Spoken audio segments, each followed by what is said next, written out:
Hi friends, welcome to my channel కోమ్లీస్ family. ఇది వచ్చేసి సండే రోజు వ్లాగ్. ఇవాళ నేను ఏమేమి చేశాను, పిల్లలతో నా రోజు ఎలా గడిచింది అనేసి షూట్ చేశాను. నైట్ అంతా వర్షం పడడం, అలాగే పవర్ లేకపోవడం వల్ల ఇవాళ డే అనేది మాకు చాలా లేట్గా స్టార్ట్ అయ్యింది. ఇక్కడ వచ్చేసి మార్నింగ్ బ్రేక్ఫాస్ట్లోకి ఎగ్ దోశ అలాగే పల్లి చట్నీ అయితే ప్రిపేర్ చేశాను. మాకు వచ్చేసి ఎవ్రీ సండే కొంచెం స్పెషల్గానే ఉంటుంది, కానీ ఈ సండే కొంచెం సింపుల్గా అయితే గడిచిపోయింది. మా పిల్లలకైతే ఎగ్ దోశ అంటే చాలా ఇష్టం, రోజు పెట్టినా కూడా తినేస్తారు. ఇక బ్రేక్ఫాస్ట్ అయిపోగానే మా వారైతే బయటికి వెళ్ళేసి చికెన్ తీసుకొని వచ్చారు. మధ్యాహ్నం అయితే చికెన్ కర్రీ ప్రిపేర్ చేసి అప్పటికే లేట్ అయ్యింది. మా పిల్లలేమో చికెన్ బిర్యానీ చేయమనేసి గోల్ చేశారు. కానీ నేనైతే ఈసారి చేస్తాలేమ్మా, ఈసారి సండే మనం చేసుకుందాము, ఇప్పుడు చాలా లేట్ అయిపోయింది, అదైతే పెద్ద ప్రాసెస్ కదా, నెక్స్ట్ సండే ప్రిపేర్ చేస్తానని చెప్పాను. సరే మమ్మీ, నెక్స్ట్ సండే అయితే నువ్వు ఖచ్చితంగా ప్రిపేర్ చేయాలి అని చెప్పేసి అడిగారు. సరే అలాగే చేస్తానమ్మా చెప్పగానే వాళ్ళు ఒప్పుకున్నారు. ఇంక ఇక్కడ వచ్చేసి నా స్టైల్లో చికెన్ కర్రీ ఎలా ప్రిపేర్ చేస్తానో చూపిస్తాను. దీనికోసం ముందుగా తెచ్చిన చికెన్ని ఒక బౌల్లో, పెద్ద బౌల్లో అయితే వేసుకొని నీట్గా క్లీన్ చేసుకొని పెట్టుకోవాలన్నమాట. ఇది వచ్చేసి 1.5 kg చికెన్ ఉంది. దీనిలో అయితే నేను కొంచెం ఒక 400 grams అట్లయితే తీసి పక్కన పెట్టేశాను. ఈ కర్రీ అంతా అయితే మాకు ఎక్కువ అవుతుంది, అందుకని చెప్పేసి కొంచెం తర్వాత పిల్లలకి స్నాక్స్లోకి చేసుకోవచ్చులే అని చెప్పేసి పక్కన పెట్టాను. ఇంకా కర్రీలోకి ఒక పెద్ద సైజు టమాటో, అట్లాగే 2 ఆనియన్స్, ఒక 5-6 పచ్చిమిర్చి అయితే కట్ చేసి పెట్టుకున్నాను. ఇంకా తర్వాత వచ్చేసి కర్రీ స్టార్ట్ చేశాను. ఒక కళాయి పెట్టుకొని దానిలోకి అయితే నా దగ్గర ఉన్న గరిటెతో 2 గరిటెలు అయితే ఆయిల్ వేసుకున్నాను. కొంచెం ఆయిల్ హీట్ అవ్వగానే దానిలోకి అయితే 2 ఇలాచి, అలాగే 3 లవంగాలు, ఒక చిన్న దాల్చిన చెక్క ముక్క అయితే వేసుకున్నాను. తర్వాత వచ్చేసి కొంచెం కట్ చేసుకున్న పచ్చిమిర్చి, ఆనియన్, అలాగే కొంచెం అంత కరివేపాకు అయితే వేసుకొని మంచిగా ఫ్రై చేసుకోవాలి. మూత పెట్టుకొని మగ్గిస్తే ఆనియన్స్ అయితే తొందరగా సాఫ్ట్ అవుతాయి. ఆనియన్స్ అనేవి కొంచెం కలర్ చేంజ్ అవ్వగానే మనమైతే తర్వాత టొమాటోస్ అయితే యాడ్ చేసుకోవాలి. టొమాటోస్ని కూడా కొంచెం అట్లా కలిపేసుకొని తర్వాత మూత పెట్టుకొని వేసి మంచిగా మగ్గించుకోవాలి. మూత ఓపెన్ చేసి చూడగానే టొమాటోస్ అయితే సాఫ్ట్ అయిపోయి ఉంటాయి. ఇప్పుడైతే మనం 2 టేబుల్ స్పూన్స్ అయితే అల్లం వెల్లుల్లి పేస్ట్ వేసుకొని అదంతా పచ్చివాసన పోయేదాకా ఫ్రై చేసుకోవాలి. అల్లం వెల్లుల్లి పేస్ట్ బాగా ఫ్రై అయ్యి పచ్చివాసన అంతా పోయిన తర్వాత మనమైతే ముందుగా క్లీన్ చేసి పెట్టుకున్న చికెన్ అయితే యాడ్ చేసుకోవాలి. దానిలోకి అయితే కొంచెం అంత పసుపు, అట్లాగే రుచికి సరిపడా ఉప్పు అయితే యాడ్ చేసుకొని చికెన్కి ఆ పసుపు, ఉప్పు, అలాగే అల్లం చిన్నులపాయ పేస్ట్ ఇవన్నీ కలిసేలాగా మొత్తం కింద నుంచి పైకి కలుపుకోవాలి. తర్వాత ఇవన్నీ కలిసిన తర్వాత మళ్ళీ మూత పెట్టేసుకొని మీడియం ఫ్లేమ్లో మగ్గించుకోవాలి. ఇట్లా మగ్గించుకుంటూ ఉంటే చికెన్లో నుంచి వాటర్ దానంతట అదే రిలీజ్ అవుతుంది. మధ్యలో ఒకసారి మూత తీసుకొని చికెన్ని మొత్తం కలపెట్టి వేసుకోవాలి. ఇప్పుడు చికెన్లో ఉన్న వాటర్ అంతా ఇంకిపోయేంత వరకు కూడా మనమైతే మూత పెట్టుకొని చికెన్ అయితే బాగా కుక్ చేసుకోవాలి. ఈలోపు నేనైతే పక్కన ఒక నైట్ అంతా నానబెట్టేశాను అనమాట మెంతులు. పిల్లలకి హైదరాబాద్ వాతావరణం వల్ల ఏమో జుట్టంతా తెగ ఊడిపోతుంది, అందుకని చెప్పేసి నెలకు వచ్చేసి ఒకసారి కుదిరితే 2 సార్లు అయినా సరే ఈ మెంతులు అనేది నేను తలకు పట్టిస్తానమాట.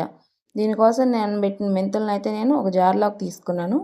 కొంచెం అంత పేస్ట్ చేసుకొని దానిలోకి అయితే ఒక 10 రూపీస్ పెరుగు ప్యాకెట్ అయితే తీసుకొచ్చేసాను. దాన్ని అయితే యాడ్ చేసుకొని మెత్తగా మిక్సీ పట్టేసుకున్నాను అనమాట. ఇంక దీన్ని అయితే రెడీ చేసుకొని ఒక బాక్స్లో వేసేసుకున్నాను.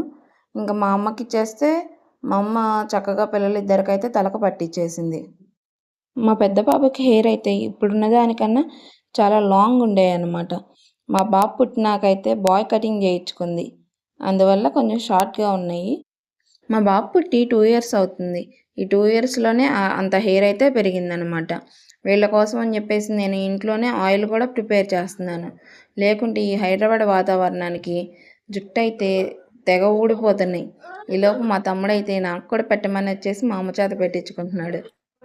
ఇంకా నేను ఇక్కడ వచ్చేసి చికెన్లోకి అని చెప్పేసి కొబ్బరి పేస్ట్ అయితే ప్రిపేర్ చేస్తున్నాను. కొంచెం అంత ఎండు కొబ్బరి, అట్లాగే ఒక 4 కాజు అయితే యాడ్ చేశాను. తర్వాత దాన్ని అయితే మెత్తగా మిక్సీ పట్టేసుకున్నాను. దీన్ని అయితే మనం చికెన్ వాటర్ అంతా ఎగిరిపోయినాక అట్లాగే కొంచెం అంత కారము, కొబ్బరి పేస్ట్ని అయితే యాడ్ చేసుకొని మొత్తం పైకి కిందకి కలిసేలాగా తిప్పుకొని కొంచెం సేపు అయితే ఆయిల్లో మగ్గనివ్వాలి. మనం గనక మూత పెట్టుకొని ఈ చికెన్ అయితే మగ్గనిస్తే ఈ మసాలాలు, అలాగే మనం యాడ్ చేసుకున్న కారము ఇదంతా చికెన్కి అయితే చక్కగా పడుతుంది. ఇప్పుడైతే ఓపెన్ చేసి చూస్తే చక్కగా చికెన్ నుంచి ఆయిల్ అయితే సెపరేట్ అవుతుంది.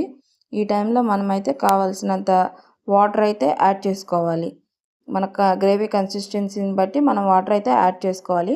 మళ్ళీ ఒకసారి మూత పెట్టుకొని చక్కగా మగ్గించుకుంటే చికెన్ అయితే మెత్తగా ఉడుకుతుంది. ఇంకా దాన్ని మీడియం ఫ్లేమ్లో అయితే పెట్టేసి నేను కూడా అయితే మెంతిపిండి అయితే చేసుకున్నాను. చికెన్ అయితే దగ్గర పడేసింది ఆల్మోస్ట్. ఇంకా లాస్ట్లో వచ్చేసి ధనియాల పౌడరు అలాగే కొంచెం అంత చికెన్ మసాలా అయితే యాడ్ చేసుకున్నాను. ఇది కొంచెం సేపు మగ్గినాక లాస్ట్లో అయితే కట్ చేసుకున్న కొత్తిమీర అయితే యాడ్ చేసుకున్నాను. ఇంకా అంతే, చికెన్ కర్రీ అయితే రెడీ అయిపోయింది. ఈలోపు పిల్లలకి స్నానం చేయించేసాను. అమ్మ అయితే పెట్టేసింది అనమాట వాళ్ళకి లంచ్. నేను కూడా స్నానం చేసి వచ్చేసి చక్కగా కూర్చొని లంచ్ అయితే తినేస్తున్నాను. తిన్న తర్వాత జుట్టు అయితే ఆరబెట్టేసుకున్నాను. నేను ఆరబెట్టేసుకొని జడైతే వేసేసుకొని పిల్లలకు కూడా చక్కగా నీట్గా రెడీ చేశాను అనమాట. బయటకు వెళ్ళే పని ఉంది, అందుకని చెప్పేసి కొంచెం పిల్లల్ని రెడీ చేసుకొని ఇంట్లో పని కూడా పూర్తి చేసుకున్నాను. గిన్నెలు అవి తోమడం, బట్టలు అవి సర్దుకోవడం ఇవన్నీ అయితే చేసేసుకున్నాను. మెంతిపిండి పెట్టడం వల్ల జుట్టు చూడండి ఎంత షైన్గా ఉందో. ఇంట్లో పనంతా పూర్తయినాక నేనైతే పిల్లల్ని తీసుకొని బయటికి వెళ్ళాము. పెద్ద పాపకి క్లాసికల్ డ్యాన్స్కి డ్రెస్ అయితే తీసుకొచ్చామన్నమాట. అది తీసుకొచ్చినాక మధ్యాహ్నం చేసిన చికెన్ కర్రీ అయితే ఉంది. పిల్లలకి రైస్ పెట్టేసి ఇంకా తినిపించేశాను. మార్నింగ్ అయితే స్కూల్ ఉంది కదా, మళ్ళీ లేట్ అయితే వాళ్ళు లెగవరు అని చెప్పేసి పెద్ద పాప అయితే పడుకుందనమాట. చిన్న పాప మళ్ళీ అక్క బుక్స్కి అయితే వేస్తావు, నా బుక్స్కి అయితే అట్టలు వేయను అని చెప్పేసి మెలుకొనే ఉంది. ఇంకా నిద్రపోలేదనమాట. ఇంకా నేను వచ్చేసి ఇక్కడ బుక్స్ అన్నీ తీసుకొచ్చేసి ఎదురుగా పెట్టుకొని అట్టలు అయితే వేస్తున్నాను. నా వాటి వేయవా, నావైతే తీసుకురావు ఎందుకని చెప్పేసి తనే వెళ్ళి తీసుకొస్తుంది. తర్వాత నేనైతే ఒక్కదాన్నే కూర్చొని కొన్ని బుక్స్కి అయితే అట్లయితే వేసేసాను. ఇంకా నేను ఒక్కదాన్నే వేస్తున్నాను, చాలా బుక్స్ ఉన్నాయని చెప్పేసి మా తమ్ముడు కూడా వచ్చి కూర్చొని బుక్స్ అయితే చెరొక సగం అయితే బుక్స్ అయితే అట్లా వేసేసాము అన్నమాట. ఇక్కడ మా బాబు వచ్చేసి నేను కూడా వేస్తాను, నాకు కూడా బుక్స్ ఇవ్వండి అని చెప్పేసి అడుగుతున్నాడు. ఇంకా వాడికి ఇస్తే మొత్తం చించేస్తాడని చెప్పేసి ఇవ్వకుండా మేమే వేసేసాం.